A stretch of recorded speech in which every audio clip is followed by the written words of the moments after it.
নমস্কাৰ অবৈধ বাংলাদেশী সন্দৰ্ভত বিস্ফোৰক মন্তব্য কৰিছে ৰাজ্যৰ মুখ্যমন্ত্ৰী হিমন্ত বিশ্ব শৰ্মাই এনআৰসিত নাম থাকক বা নাথাকক অসমৰ পৰা প্ৰতিজন বাংলাদেশী বহিষ্কাৰ হ'বই বুলি মন্তব্য কৰিছে সদনত বিদেশী বিতৰণ সন্দৰ্ভত সদম্ব ঘোষণা কৰিছে ৰাজ্যৰ মুখ্যমন্ত্ৰীয়ে এছচিৰ নিৰ্দেশ মৰ্মে আমি অবৈধ বাংলাদেশী বিতৰণ কৰিম যেনেকৈ হলেও অসমৰ পৰা বাংলাদেশী বহিষ্কাৰ হ'বই বুলি ৰাজ্যৰ মুখ্যমন্ত্ৰী গৰাকী এতিয়া সদনৰ মজিয়াত হুংকাৰ দিছে আৰু জনাইছো এটা গুৰুত্বপূৰ্ণ খবৰ এনআৰসিত নাম থাকক বা নাথাকক বাংলাদেশী বহিষ্কাৰ হ'বই সদনত বিদেশী বিতৰণ সন্দৰ্ভত সদম্ব ঘোষণা মুখ্যমন্ত্ৰীৰ এছচিৰ নিৰ্দেশ মৰ্মে আমি অবৈধ বাংলাদেশী বিতৰণ কৰিম যেনেকৈ হলেও বাংলাদেশী বহিষ্কাৰ হ'বই বুলি ঘোষণা মুখ্যমন্ত্ৰী হিমন্ত বিশ্ব শৰ্মাৰ এনআৰসি আৰু অবৈধ বিদেশী বিতৰণৰ মাজত কোনো ধৰণৰ সম্পৰ্ক নাই উচ্চতম ন্যায়ালয়ে সেই কথা স্পষ্টকৈ কৈ দিছে বিগত এমাহত প্ৰায় ৩০০ অবৈধ বাংলাদেশী বিতৰণৰ দাবী কৰিছে এতিয়া মুখ্যমন্ত্ৰীয়ে 1950 চনৰ এখন আইনৰ প্ৰসংগ আনি মুখ্যমন্ত্ৰীয়ে মন্তব্য কৰিছে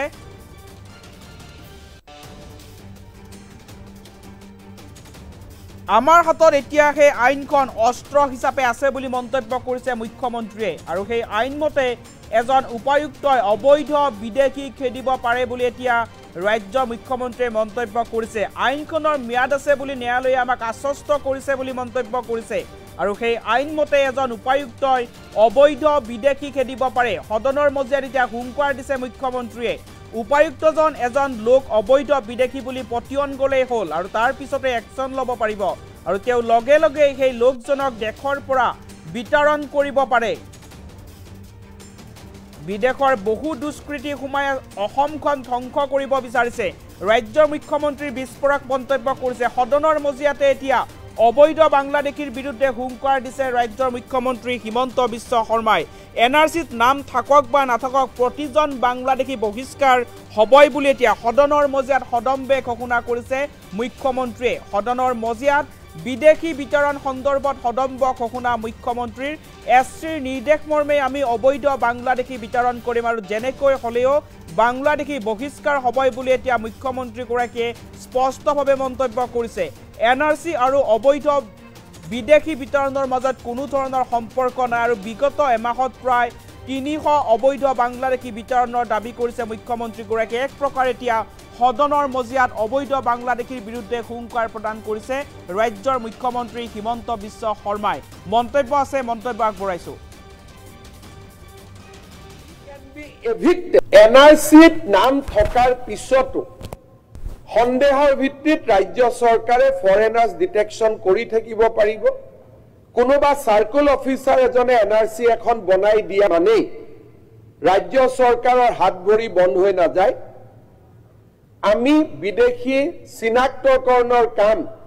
এনআৰসিত নাম থকাৰ পিছতো আমি বিদেশী চিনাক্তকৰণৰ কাম আমি অব্যাহত ৰাখিব পাৰিম The 1950 Act says that DC jone jodi prima facie bhabe I bideshi he can be evicted from the state of Assam. Apnaloke ekkhon pori lobo 1950 illegal expulsion from Assam. The 1950 potobhumit ekhon ain ona hoise je DC jikono DC jodi bhabe I bideshi he can be evicted. Word is evicted. উচ্ছেদ কৰি দিব NR Zakir Hussain সিকদাৰে কৈছে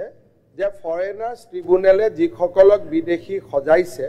হেতু ভুল তেওঁলোকে ভাল আইন কানুন কৰা নাই সদন কমিটি গৈ পৰীক্ষা কৰিব লাগে যে তেওঁলোক বিদেশী হয় নে নহয় এটো কোৱা নাই জানো আপুনি মই যেতিয়া প্ৰথম ডিবুটাৰ লগাই কোনো এজন মানুহ ডিবুটাৰ লগাই তেওঁ নাজানে নহয় আপুনি নাজানে যে মানুহৰ নামত ডিবুটাৰ হৈ আছে তেওঁ নাজানে তেওঁ নামত নোটিছ পঠাই তেওঁৰ ঘৰলৈ নোটিছ নাযায় নোটিছ তেওঁ নাযায় যেতিয়া এক্সপাৰ্টি হৈ যায় তাৰ পিছত বিদেশী হিচাপে হৈ যায় যেতিয়া আদালতত যায় এপ্ৰিকোটত যাই তেওঁক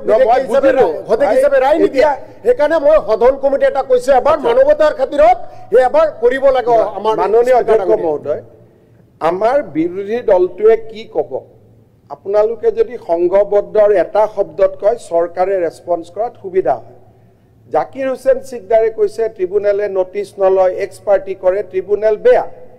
একেটা জায়গাতে দেৱব্ৰত শইকীয়াই কৈছে 200খন নতুন ট্ৰিব্যুনেল কৰক এতিয়া আসল ট্ৰিব্যুনেল বেয়া বুলি কোৱা নাই কি লাগে কি আপোনাৰ মই ট্ৰিব্যুনেলত কেতিয়া যায় যেতিয়া প্ৰথম এজন ব্যক্তিক ডিভোটাৰ কৰে মই ট্ৰিব্যুনেল বেয়া বুলি কোৱা নাই আপুনি এই কথাটো বেলেগ ডিভোটাৰো মই এই কথাটো বেলেগ পিনে নাই ডিভোটাৰো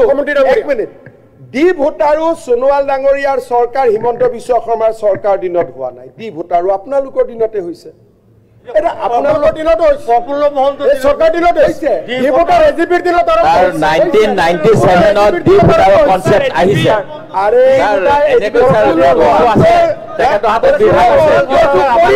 ডিভোটাৰ এজিপিৰ 1996 কৰিছে unnecessarily sir Dr. Ghose Nandodus sir ডিভোটাৰ 1997 ত প্ৰথমবাৰলৈ হৈছে আৰু ডিভোটাৰ কেনেকৈ sir বৰ্ডাৰ পুলিচে চিহ্নিত কৰে এইখিনি কথা জানে sir তেখেতসকলে কংগ্ৰেছ দলৰ দিনত কিমান ডিভোটাৰ হৈছে অহাকালি মই টুইট কৰি দিম আপোনালোকে নিজে চাব এনেইটো কথা প্ৰফুল্ল মহন্তইটো ডিভোটাৰ কৰিছে তেওঁ ভোটেই লৈছিল সেই বুলি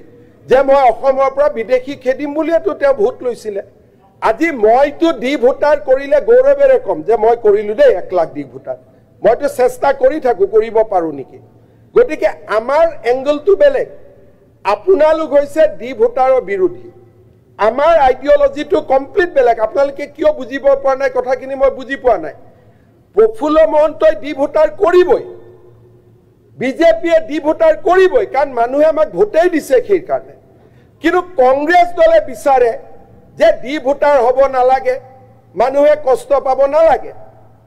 অদেখে মানুহক হাৰাস্তি কৰাৰ গোটেই কথাটো হৈছে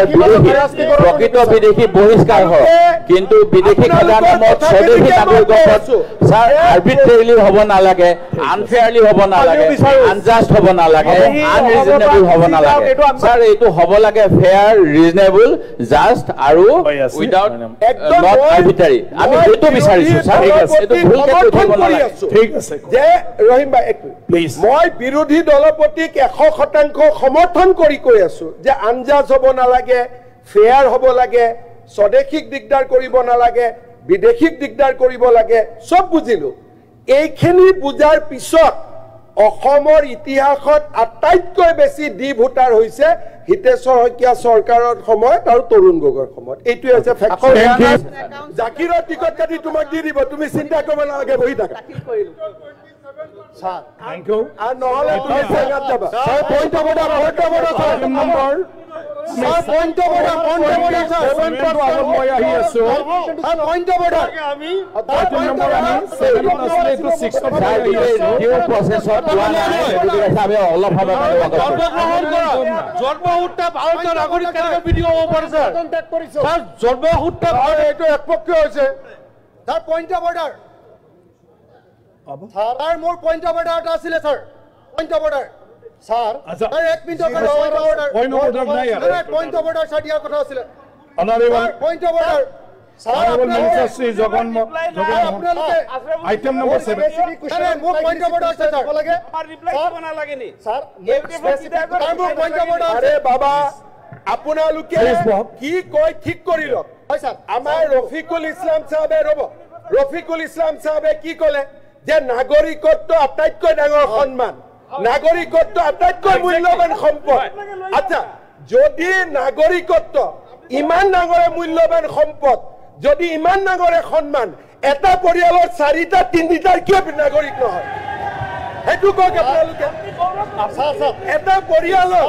4জন মানুহৰ 3জনে কিয় নাগৰিক নহয় আপুনি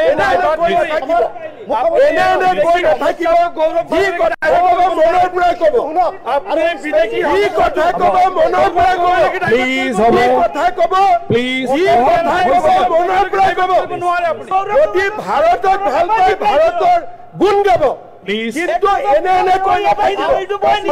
কথা কৈ নাথাকিব